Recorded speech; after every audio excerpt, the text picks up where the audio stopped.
کہنا تو میں نے ہے ہی, کیونکہ سامنے عمر فاروق ہیں, لہذا فرمایا کہہ دیتی ہوں میں نے دیا خزانے کو. حضرت عمر نے جمع کرا لیا. میں یہ کیا بات ہوں, میرے گھر والے جو مرضی کریں, ان کا معیار زندگی جس طرح کا مرضی ہو.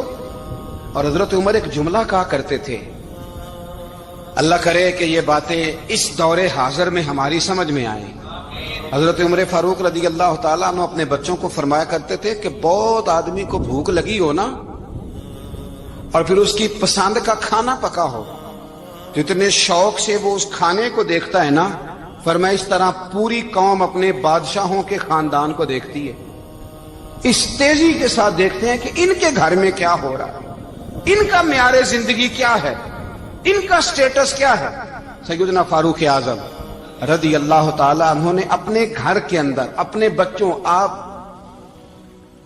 کے بچے دونوں کاروبار کے لیے مصر گئے,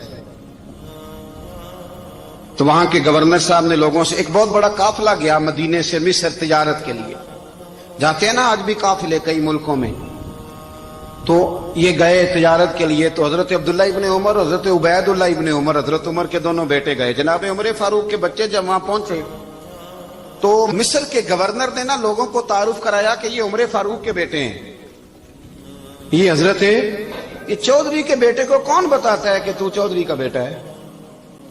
باہر والے بتاتے ہیں, گھر والے جی. اور سیٹھ صاحب کے بیٹے کو کون بتاتا ہے کہ تو سیٹھ صاحب کا بیٹا ہے؟ اور مالک کو کون بتاتا ہے کہ تو مالک کا بیٹا ہے اور یہ کرایہ دار ہے؟ یہ کون بتاتا ہے؟ یہ سوچ ہم دیتے ہیں بچوں کو. چودھری اور کمی کی سوچ, امیر اور غریب کی سوچ, مالک اور کرایہ دار کی سوچ, گھر کے مالک کی اور کام کرنے والے کی سوچ, یہ ہم دیتے ہیں. یاد رکھنا, یہ ہم دیتے ہیں, یہ ہمارا مزاج ہے, یہ باہر سے نہیں آتی. تو کوئی شہزادہ ہے, تو سیٹھ ہے, تو نواب ہے, یہ سوچ باہر سے نہیں آتی. یہ اماں سوچ دیتی ہے, اماں, یہ ابا سوچ دیتا ہے. اور پھر جب تباہی اترتی ہے تو اس کے ذمہ دار بھی باہر والے نہیں ہوتے, گھر والے ہوتے ہیں. گھر والے, ہمارے بچوں کی طبیعتوں پر زیادہ نقش باہر والوں کا نہیں ہوتا, گھر والوں کا ہوتا ہے. یاد رکھیے گا. حضرت عمر فاروق رضی اللہ, بچے ہیں, شہزادے ہیں, وہ کاروبار کرنے گئے اور وہاں لوگوں نے بتایا گورنر صاحب نے کہ یہ فاروق اعظم کے بچے, امیر المومنین کے.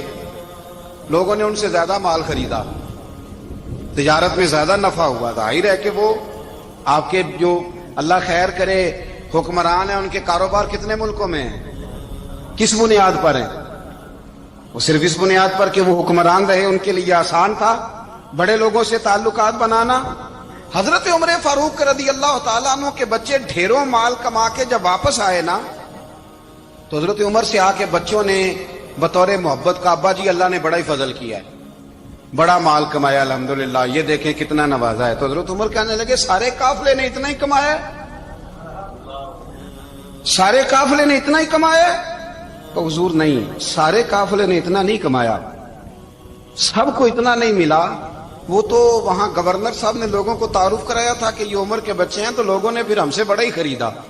تو حضرت عمر فرمانے لگے ٹھیک ہو گیا, میں بات سمجھ گیا. اس طرح کرو, جو تمہاری اصل زر تھی نا, جو راز تھی, وہ رکھ لو, اور باقی سارا مال مال خزانہ میں جمع کرا دو.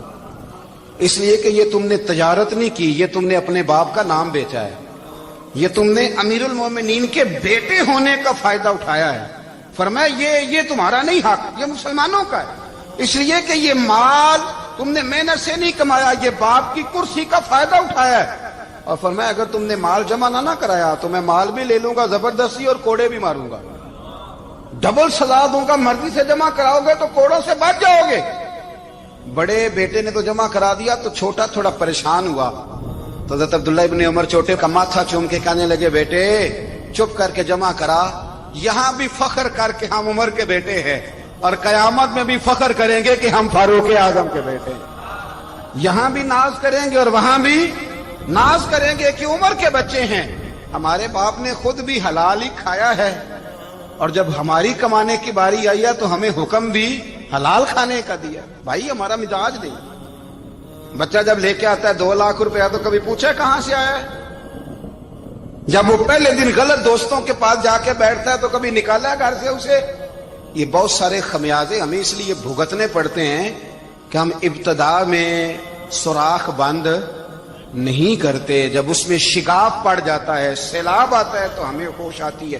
حضرت عمر نے اپنے گھر میں نگرانی رکھی، کڑی نگرانی۔ زیادہ نماز گھر میں پڑھتے تھے حضرت عمر، نفلی نمازیں زیادہ کیوں بلا؟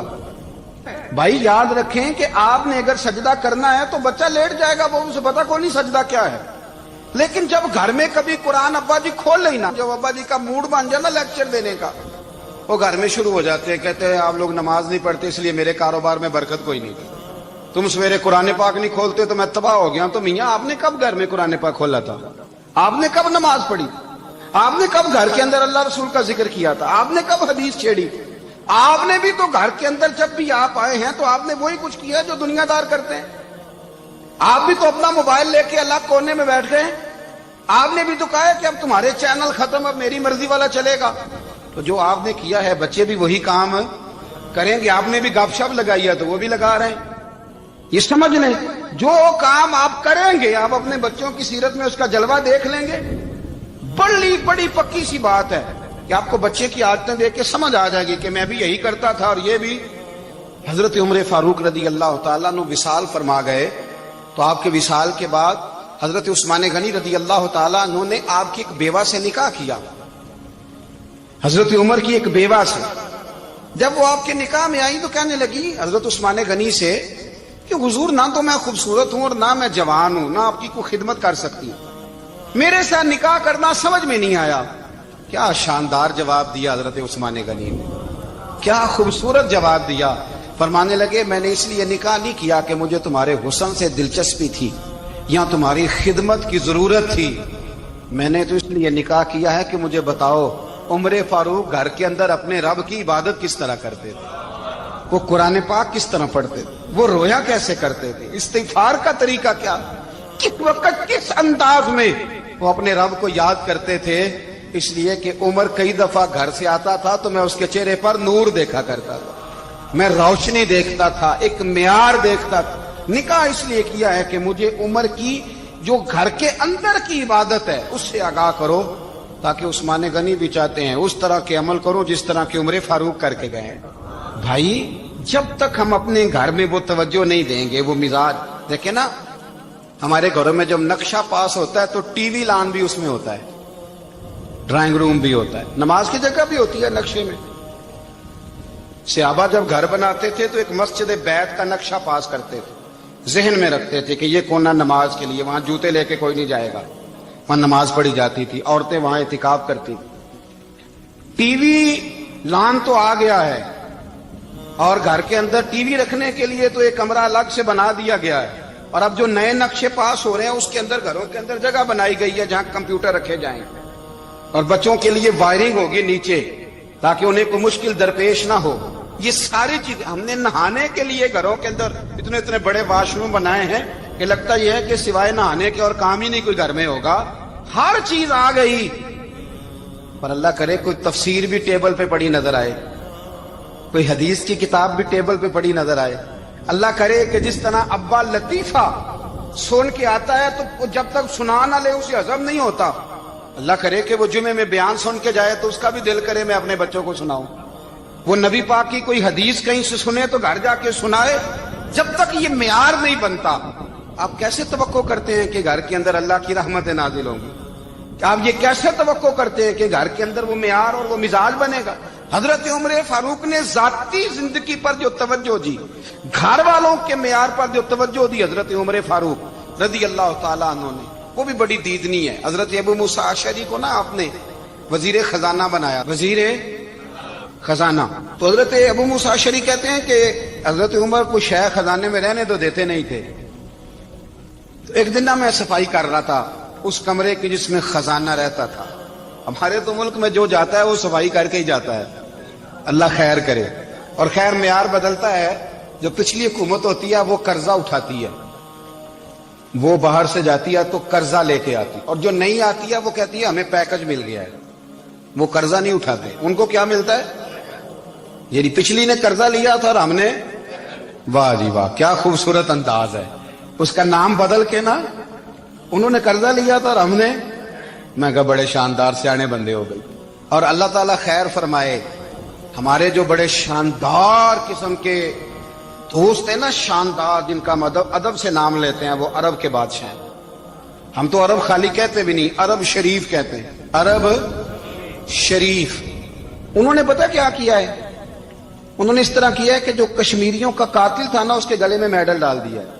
یہی کام وہ کرتے رہتے. انہوں نے پہلے انہیں بلا کے مندر بھی بنوائے تھے. ہمیں کوئی شکوہ نہیں، ان کی زمین ہے، اللہ تعالیٰ توفیق عطا کرنے والا ہے. پر خیال یہ تھا کہ چلو کشمیریوں کے زخموں پر نمک نہ چھڑکتے، 2 مہینے انتظار کر لیتے، کچھ حالات سنور جاتے، کچھ تھوڑا انتظار. ہیں ہمارے دوست، ہمارے وزیر اعظم صاحب جب جاتے ہیں تو وہ پھولوں کا ہار ڈالتے ہیں ہمارے دوست. لیکن انہیں وہ حدیث یاد نہیں کہ نبی پاک علیہ السلام نے فرمایا جب میرے مومن کو تکلیف ہوتی ہے تو مجھے بھی گنبد خضرا میں تکلیف ہوتی ہے. انہیں نہ کشمیریوں کا خون یاد نہیں آیا، انہیں برہان وانی کی کٹی ہوئی لاش یاد نہیں آئی، انہیں 30,000 بیوہ عورتیں 30,000 بیوہ عورتیں یاد نہیں آئی، 30,000 بیوہ عورتیں جن کے سہاگ اجڑ گئے، اور انہیں 1.25 لاکھ یتیم بچہ یاد نہیں آیا جو یتیمی کی زندگی گزار رہا ہے.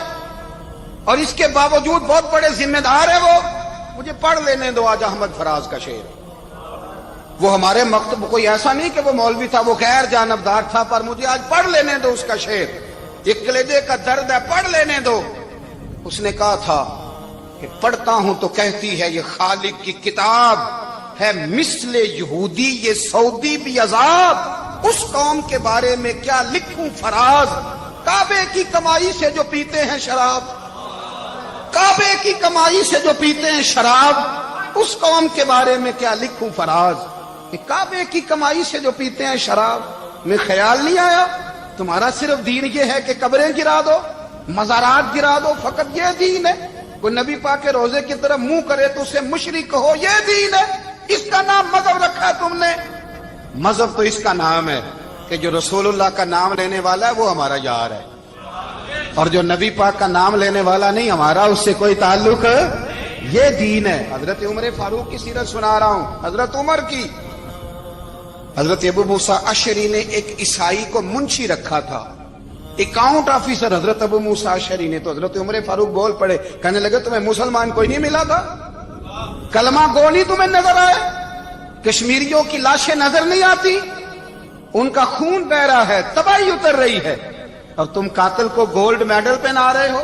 اور یاد رکھنا، جب مسلمانوں کی بچیاں روندی جاتی ہوں نا تو پھر اسلام امن کا درس نہیں دیتا، پھر اسلام جہاد کی بات کرتا ہے. پھر اسلام جہاد کی بات کرتا ہے، جہاد کی. وہ قومیں غیرت مند نہیں ہوتی کہ جن کے گھروں میں آگ لگی ہو اور وہ غیروں کو ہار پہناتی پھرے. اللہ کا کچھ خوف کرو. زندگی مختصر ہے. دبئی میں کتنے رہے اور کتنے چلے گئے. خدا را کچھ خدا تم سے اچھے تو وہ نیو یارک کے رائٹر ہیں جو کم از کم اپنے کالموں میں کشمیر کی بات کرتے ہیں. تم سے اچھا برطانیہ کا وہ شخص ہے جو کم از کم BBC لندن پہ رپورٹ جاری کرتا ہے تو کہتا ہے کشمیر پہ ظلم ہو رہا ہے. تم سے تو وہ اچھے رہ گئے. تم نے بات کرنا تو دور کی بات، تم نے دشمنوں کے گلے میں ہار پہنانے شروع کر دیے. کل جب پوچھیں گے بلا کے تم کو اپنے سامنے، کیا جواب جرم دو گے تم خدا کے سامنے؟ بڑی تکلیف ہوئی، بڑی تکلیف ہوئی. وہ نا منصور حلاج کو پھانسی دی جا رہی تھی تو حضرت جنید بغدادی بھی آ کے دیکھنے لگے. تو منصور حلاج کہنے لگے بابا سارا زمانہ دیکھے پر تو نہ دیکھ. سارا زمانہ تماشا دیکھے انہیں تو پتا کوئی نہیں نا، تو نہ دیکھ. عرب شریف والو، ٹرمپ اسے انعام دیتا تو تکلیف کوئی نہیں تھی، ملکہ وکٹوریا اسے انعام دیتی تو تکلیف کوئی نہیں تھی، پر تم تو نہ ایسا کرتے. تم تو اپنے تھے، تم تو کلمہ گو تھے، تم تو یہ ظلم نہ کرتے، تم تو یہ حرکت نہ کرتے. میں کہتا ہوں ٹھہر ہی جاتے. جانا نہیں دنیا سے، اللہ کے حضور حاضر نہیں ہونا. جب رسول اللہ قبر میں آئیں گے تو کیا جواب دو گے؟ خدا را. حضور نے فرمایا تھا گناہ روک نہیں سکتے تو دل میں ہی برا جان لو. ذالک اضعف الایمان، یہ کمزور ایمان ہے. کم از کم اتنی حد تک تو آ جاؤ، دشمن سے گلے تو نہ ملو. خدا را سمجھے ہمارا پہلا تعارف یہ ہے کہ ہم رسول اللہ کے غلام ہیں. اقبال نے کہا تھا وطن کا بت نہ بنانا، وطن کو بت نہ بنانا. اقبال کہنے لگے ان تازہ خداؤں میں بڑا سب سے وطن ہے، جو پیرہن اس کا ہے وہ مذہب کا کفن ہے، اس لیے کہ بازو تیرا توحید کی قوت سے قوی ہے۔ اسلام تیرا دیس ہے، اسلام تیرا دیس ہے، کیونکہ تو مصطفی ہے، تو نبی پاک والا ہے، مصطفیٰ والا۔ اسلام تیرا دیس ہے، تو مصطفی ہے۔ امریکہ میں جو مسلمان رہتا ہے ہمارا بھائی ہے، اور پاکستان میں جو مرزائی رہتا ہے اس سے ہمارا کوئی تعلق نہیں ہے۔ حضرت عثمان غنی نے اپنے چچا کے بیٹے سے کہا تھا کہ تو کلمہ نہیں پڑھتا تو تیرا میرا رشتہ کوئی نہیں۔ بلال حبش سے آیا ہے پر میرے نبی کا غلام ہے تو سگے بھائیوں سے بھی آگے ہے۔ ہزاروں قومیں وجود میں آئیں دہر میں خشک و تر کے رشتے سے، پر ہم نے بنیاد دوستی رکھی یاد خیر البشر کے رشتے سے۔ اپنی ملت پر قیاس اقوام مغرب سے نہ کر، خاص ہے ترکیب میں قوم رسول ہاشم۔ کچھ خیال کرے، پہلا تعارف دین ہے، اگر دین نہیں تو پھر کسی وطن کی کوئی ضرورت۔ اس لیے کہ پاکستان کا تصور اقبال نے پیش کیا نا، تو اقبال کہنے لگے ان تازہ خداؤں میں بڑا سب سے وطن ہے جس کو تم بت بنا کے پوجتے ہو۔ ہمارا وطن تو ہمیں جان سے زیادہ پیارا ہے، پر پہلے پاکستان نہیں، پہلے اسلام، پہلے اسلام تیرا دیس ہے، تو مصطفی ہے۔ تو آمدام برسر مطلب حضرت عمر فاروق رضی اللہ تعالی عنہ۔ حضرت سیدنا ابو موسیٰ اشعری کہتے ہیں کہ میں نے نا صفائی کی، مال غنیمت کی میں نے صفائی کی، تو ایک دینار مجھے نا کہیں پڑا ہوا مل گیا، تو فرماتے ہمیں اجازت ہوتی تھی کہ ایک آدھ دینار ہم اپنی مرضی سے کہیں خرچ کر سکتے۔ تو حضرت عمر کے بیٹا گزر رہا تھا، تو حضرت ابو موسیٰ اشعری کہتے ہیں میں نے صفائی کی تو ایک دینار نکلا، تو میں نے وہ ایک دینار نا حضرت عمر کے بیٹے کو دے دیا۔ میں نے کہا لو بیٹا اپنے چچا کی طرف سے تحفہ۔ تو گھر جا کے انہوں نے حضرت عمر کو بتایا کہ چچا نے پیسے دیے ہیں، چھوٹے بچے تھے۔ حضرت عمر نے حضرت ابو موسیٰ اشعری کو بلا لیا اور بلا کے فرمانے لگے میں تو تمہیں اپنا دوست جانتا تھا اور تو نے میری اولاد کو ہی دنیا دار بنانا شروع کر دیا، میرے بچوں کو ہی تم نے دنیا دار پیسوں پہ لگانا شروع کر دیا، میں تو تمہیں یار سمجھتا تھا۔ فرمایا تمہیں چاہیے تھا میرے بیٹے کو نصیحت کرتے کہ بیٹا پیسوں سے رب راضی نہیں ہوتا، اس کی رضا والے کام کیے جائیں تو رب راضی ہوتا ہے۔ اور فرمایا تمہیں کوئی اور گھر نہیں ملا تھا تباہ کرنے کے لیے، میرا ہی گھر ملا تھا، اٹھاؤ اپنا دینار اور خبردار آج کے بعد میرے بچوں کے ساتھ یہ والی نیکی نہ کرنا۔ اور ہمارا کیا سٹیٹس ہے، دوستی ہے یہ اس سے جو تحفے زیادہ دے، جو بچوں کو خراب کرنے میں مدد زیادہ کرے اس کے ساتھ گرانا۔ حضرت عمر نے گھر پہ اور سب سے بڑھ کر اپنی ذات پہ توجہ کی۔ حضرت ابو مالک رضی اللہ تعالیٰ عنہ کہتے ہیں میں عمر کے پیچھے پیچھے ایک باغ میں گیا، اکثر اس باغ میں جایا کرتے تھے، اور عمر جا کے نا تو درخت کے نیچے بیٹھ گئے اور فرمانے لگے وہ امیر المومنین اللہ سے ڈر جا، ورنہ جس رب نے حکومت دی ہے وہ عذاب بھی بڑا دے گا، ڈر جا رب سے۔ کبھی ساری زندگی حضرت عمر نے اپنا کوئی تعارف نہیں کرایا، کبھی نہیں۔ ایک بندے نے آپ کے سامنے تعریف کر دی آپ کی تو فرمانے لگے تو خود بھی ہلاک ہوا اور مجھے بھی ہلاک کر دیا، کیا ضرورت پڑی ہے میری تعریفیں کرنے کی، اتنی دیر میری تعریف میں لگائی، اللہ کا ذکر کرتا رب تجھے ثواب دیتا، حضور پہ درود پڑھتا تو رب تیرے اوپر رحمتیں نازل کرتا، کس چکر میں ہے؟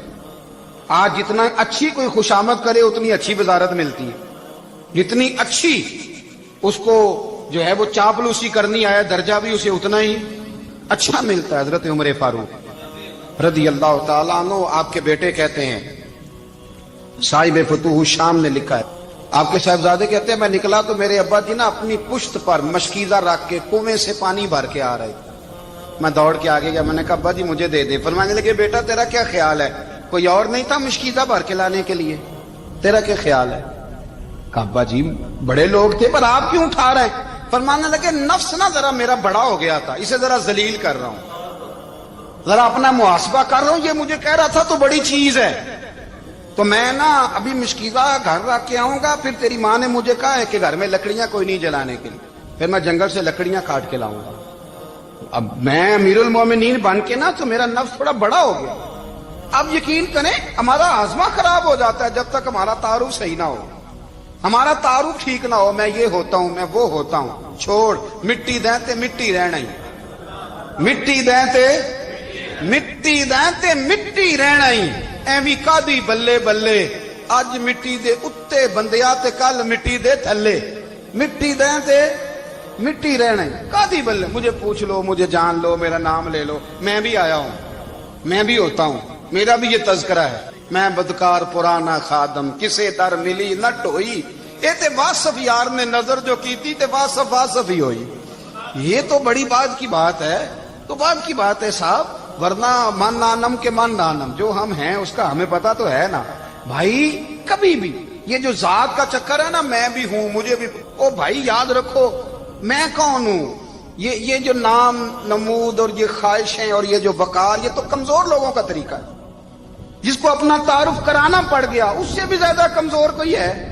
فوٹو میں دکھاتا پھرتا ہے فلانے کے ساتھ فوٹو، فلانے، تو کمزور بندے یہ کام کرتے۔ حضرت عمر فاروق، اللہ اکبر، حضرت عمر جیسا بندہ 24 لاکھ مربع میل کا حکمران، اور شاہ روم کو خط لکھ کے کہتا ہے میں منت نہیں کرتا، میں حکم دیتا ہوں۔ اتنا تگڑا بندہ۔ جنگ قادسیہ کے لیے حضرت سعد بن ابی وقاص کو بھیجا، فتوح الشام پڑھ کے دیکھیں۔ حضرت عمر بڑے پریشان ہیں، اتنے دن ہو گئے کوئی رپورٹ ہی نہیں آئی۔ اب تو موبائل ہے نا، تو ایک ایک منٹ کی رپورٹ لیں آپ، بلکہ آپ ایک ایک منٹ کی فوٹو لیں، آپ رپورٹ تو دور رہ گئی۔ حضرت عمر فاروق رضی اللہ تعالیٰ عنہ بڑے پریشان ہیں کہ قادسیہ میں حضرت سعد بن ابی وقاص کے ساتھ لوگ جہاد کرنے گئے، رپورٹ کوئی نہیں آ رہی۔ اتنے پریشان تھے کہ باہر نکل کے نا اس رستے پہ بیٹھ جاتے جو رستہ قادسیہ کی طرف سے آتا تھا، اس جو بھی آتا جاتا پوچھتے جنگ کے کیا حالات ہیں۔ ادھر جب اللہ نے فتح دے دی نا، تو حضرت سعد بن ابی وقاص رضی اللہ تعالیٰ عنہ نے ایک قاصد کو خط دے کے بھیجا، کہنے لگے عمر کے پاس جاؤ، انہیں اطلاع دو کہ الحمدللہ اللہ نے اسلام کو فتح عطا کر دی۔ یہ حضرت عمر کو جا کے دینا، وہ بڑے پریشان ہوں گے۔ وہ جو اس زمانے میں اس طرح ہوتا تھا کہ کئی دور دور سے صحابہ جو دوسرے شہروں کے ملکوں کے رہنے والے ہوتے تھے، وہ بھی آ کے شامل ہو جاتے تھے جہاد میں۔ کوئی ایک دفعہ مدینے آیا، کوئی 2 دفعہ آیا، پھر اپنے اپنے علاقوں میں۔ بہت سارے لوگوں نے زیادہ دفعہ حضرت عمر کو دیکھا بھی نہیں تھا۔ وہ جو قاصد خط لے کے آیا تھا نا، اس نے 1 دفعہ دیکھا تھا، حضرت عمر بوڑھے ہو گئے، وہ پہچانتا نہیں تھا۔ میری بات کی سمجھ آ رہی ہے آپ حضرات؟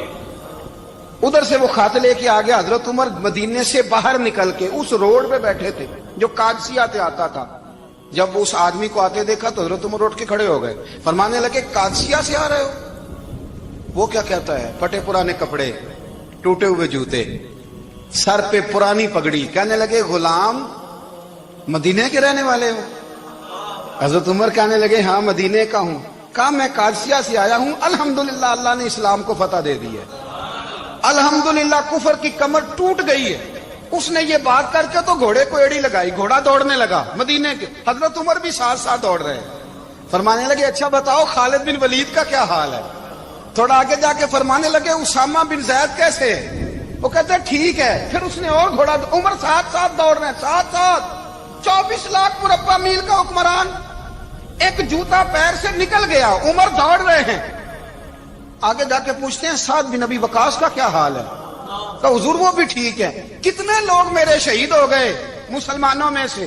کہنے لگا صحیح گنتی کا نہیں پتا، یہ لفظ ادا ہوتے ہوتے مدینے کی سرحد آ گئی۔ لوگوں نے عمر کو گھوڑے کے ساتھ دوڑتے دیکھا تو کہا امیر المومنین کیوں دوڑ رہے ہیں؟ وہ غلام چھلانگ لگا کے نیچے آیا، قدموں میں بیٹھ گیا، کہنے لگا حضور آپ نے بتایا ہی نہیں آپ امیر المومنین ہیں۔ آپ فرمانے لگے کیا بتاتا؟ میں تو اونٹ چلانے والے کا پتر ہوں، کیا بتاتا؟ وہ عمر ہوں جس نے اپنے گناہوں کا حساب دینا ہے، کیا بتاتا؟ جو سعد بن ابی وقاص کو جہاد پہ بھیج کے خود بزدلوں کی طرح گھر میں بیٹھا ہے، کیا بتاتا؟ کوئی حیثیت نہیں، کوئی تعارف۔ تو نے اچھا کیا، تو تو مجاہد تھا، مجھے ساتھ ساتھ دوڑایا، تو نے اچھا کیا۔ جتنے لوگ تھے چیخے مار کے رونے لگے۔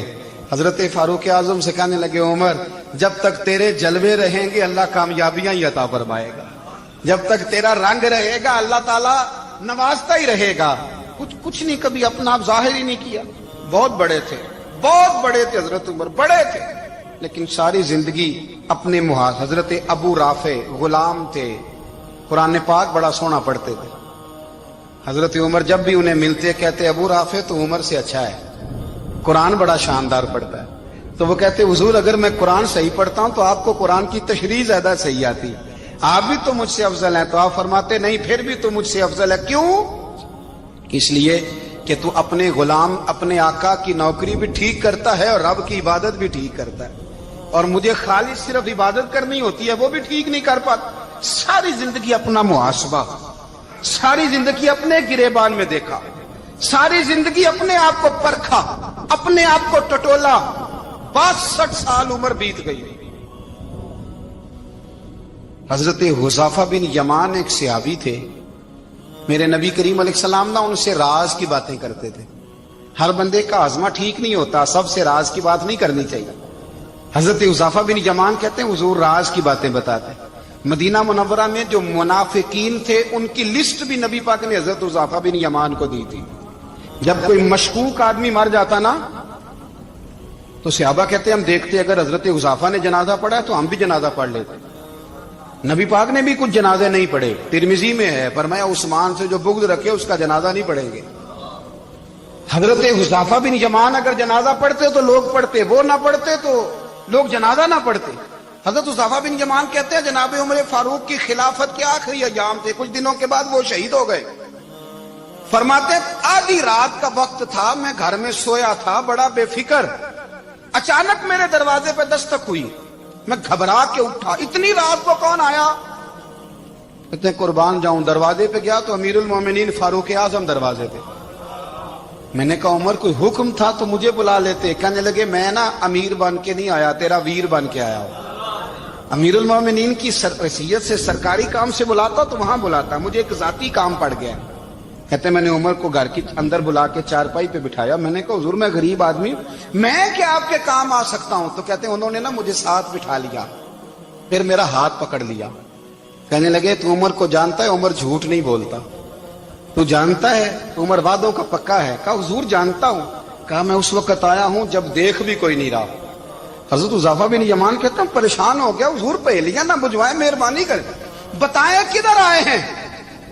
حضرت عمر فاروق فرمانے لگے 62 سال کا ہو گیا ہوں، 63واں چل رہا ہے، داڑھی سفید ہو گئی ہے، الپک گیا، اٹھ فریدا ستیا، داڑھی آ گئی پور، اگا نیڑے آ گئی، پیچھا رہ گئی دور.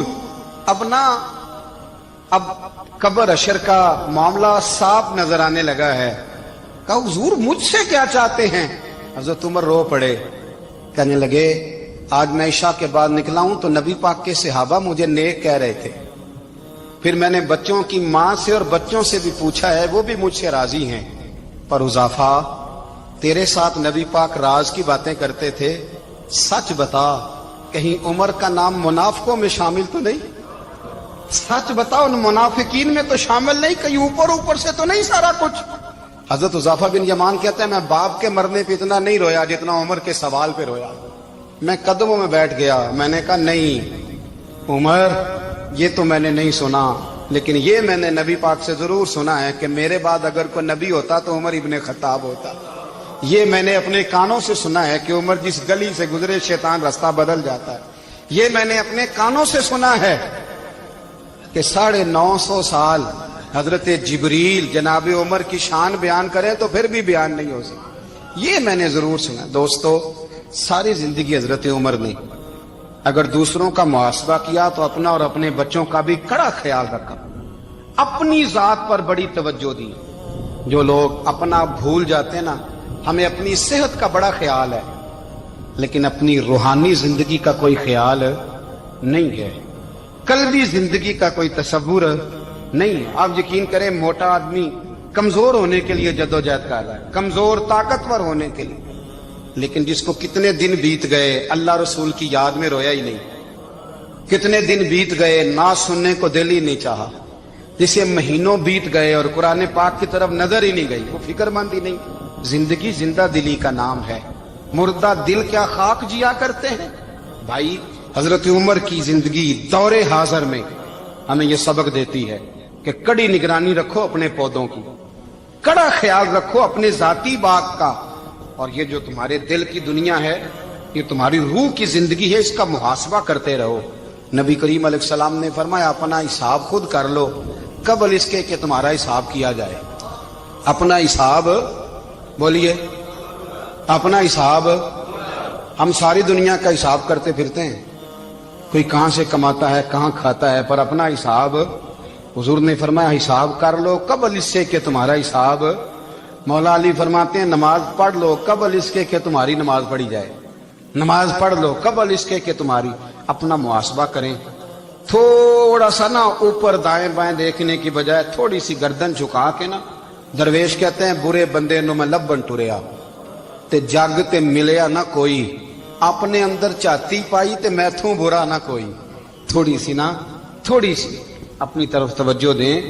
ہم نا بے چین وقت گزار رہے ہیں، بے قرار ہیں، بے سکون ہیں، سبب یہ ہے کہ ہم نے نا اپنا حساب کرنا چھوڑ